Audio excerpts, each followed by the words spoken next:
वो आया, दरवाजा खड़काया, मैंने खोला दरवाजा, उसने मेरे सर पर लगा, बालों से पकड़ा, मुंह बांध कर प्लीज अंदर ले गया। और फिर उसने अंदर जाके जबरदस्ती।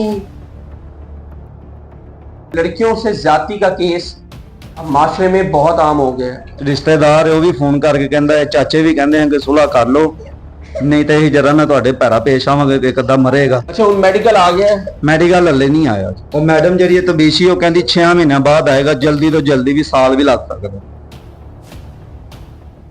अस्सलाम वालेकुम, मेरा नाम हसन शहबाज और आप देख रहे हैं डेली सोशल पाकिस्तान। नाज़रीन, लाहौर के इलाके में इस टाइम मैं मौजूद हूं और यहां पर एक दफा फिर हवा की बेटी को नोचा गया है। ये मेरे साथ जो स्क्रीन में देख रहे हैं, ये वो लड़की है और इस तरह देख रहे हैं, ये इसका शौहर है। और ज्यादती करने वाला कोई बाहर से शख्स नहीं है, इनका जाती खालाजाद भाई, जिसने इनकी बीवी के साथ जबरदस्ती ज्यादती की, जना किया।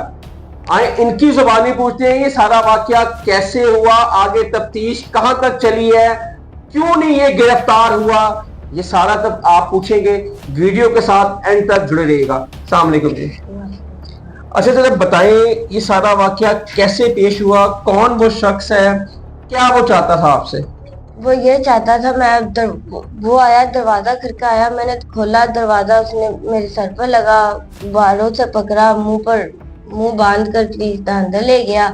और फिर उसने अंदर जाके जबरदस्ती करने की कोशिश की, नहीं काम हुआ। फिर उसने मुझे बांधा, मुंह भी बांधा, बाजू भी बांधे, हाथ पांव सब बांधे, मारा भी है और जबरदस्ती करने की कोशिश की, लेकिन कामयाब नहीं हुआ।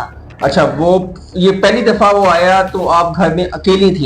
मैं घर में अच्छा, अकेली थी। दूसरी दफा कैसे वाकया पेश आया? दूसरा ये वाकया हुआ, वो दूसरी बार वही आया वो, और तब भी आप घर में अकेली थी? तब भी मैं अकेली थी। शौहर कहाँ थे? शौहर मेरे दुकान पर थे। ठीक है।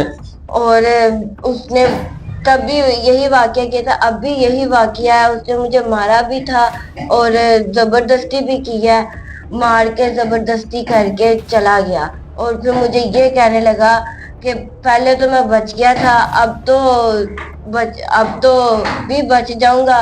उसने ये भी मुझे कहा था, मैं बाहर निकलूंगा, बताऊंगा मैंने क्या किया।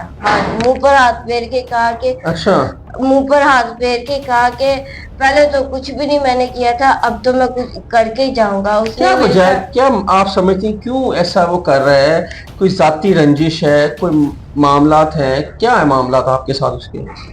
मेरे साथ उसके साथ कोई मामला नहीं है। तो फिर इसने ऐसा क्यों किया आपके साथ?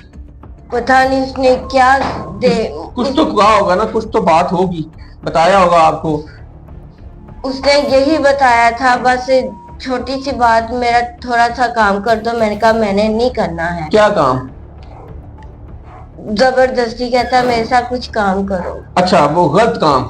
जी ठीक है। और तो आपने अपने शौहर को बताया? मैंने अपने शौहर को बताया और अपने घर वालों को बताया, और फिर इसका पर्चा उठाया हमने। अच्छा, पर्चा हो गया? पर्चा हो गया और पुलिस इसे पकड़ नहीं रही। अब मुझे इंसाफ चाहिए।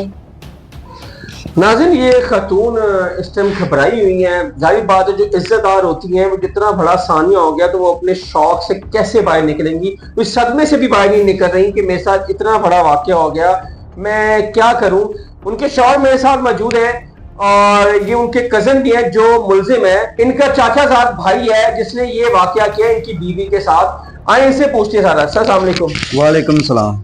सर, ये बताएं, आपका कजन, फर्स्ट कजन, खून का रिश्ता, और उसने घर में डाका मार लिया? जी सर, वो एक दिन पहले आया, 2-3 घंटे बैठा रहा अंदर ते चला गया।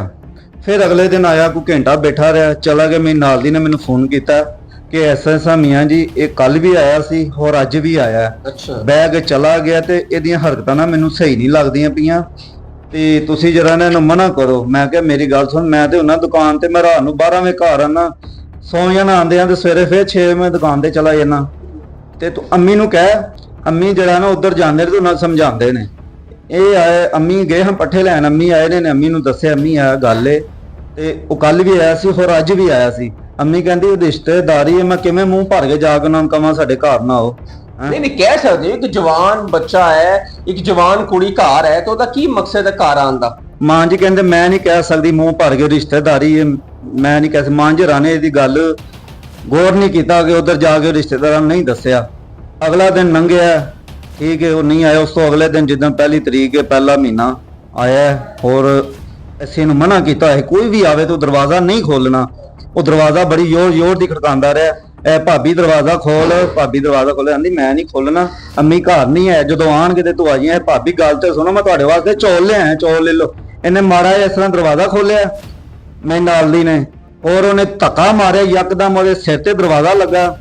ਉਹਨੇ ਇਹਦੇ ਫੜ ਕੇ ਨਾ ਮੂੰਹ ਤੇ ਹੱਥ ਰੱਖ ਕੇ ਅੰਦਰ ਹੋ ਕੇ ਕੁੰਡੀ ਲਾ ਲਈ, ਔਰ ਇਹਦੇ ਮੂੰਹ ਤੇ ਕੱਪੜਾ ਰੱਖ ਕੇ ਇਹਨੂੰ ਧਰੂੰਦਾ ਅੰਦਰ ਲੈ ਗਿਆ ਪਿੱਛੇ ਕਮਰੇ 'ਚ, ਠੀਕ ਹੈ। ਉੱਥੇ ਜਾ ਕੇ ਉਹਨੇ ਪਹਿਲੇ ਇਹਦਾ ਮੂੰਹ ਬੰਨਿਆ, ਫਿਰ ਹੱਥ ਪਿਛਾਂ ਬੰਨੇ, ਫਿਰ ਲੱਤਾਂ ਬੰਨੀਆਂ, ਹੋਰ ਇਹਦੇ ਉਹਨੇ ਕੱਪੜੇ ਉਤਾਰੇ।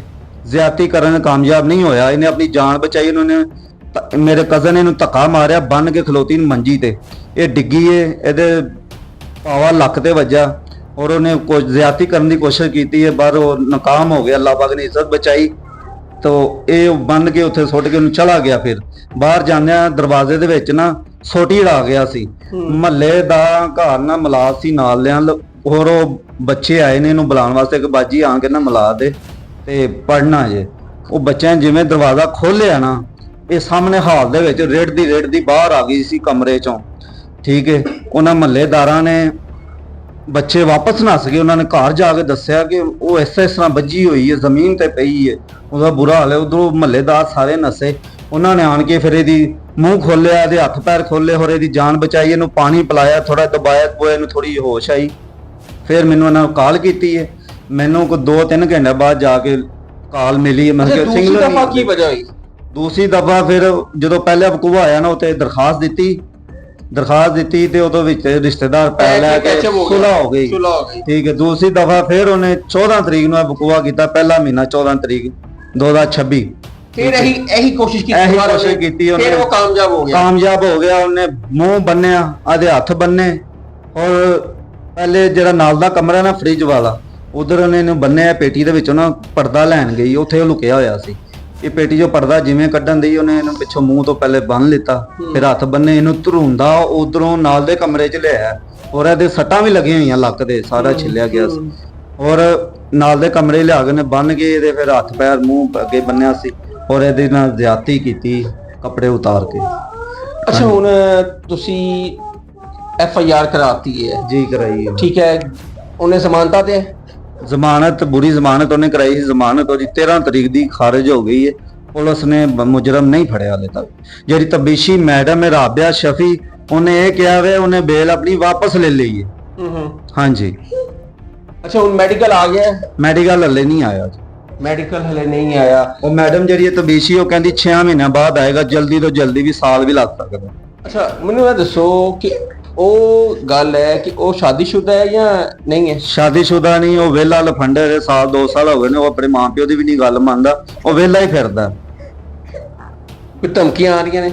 धमकियां उधरों आईयां ने। जदों असीं परचा दिता, रिश्तेदार वो भी फोन करके कहंदा है, चाचे भी कहंदे हैं कि सुलह कर लो, नहीं तो असीं जरा ना तुहाडे पैरा पेश आवांगे, एक अद्धा मरेगा। रिश्तेदार कहंदे ते वो सुलह असां नहीं कीती। ਇਹ मामलात ने।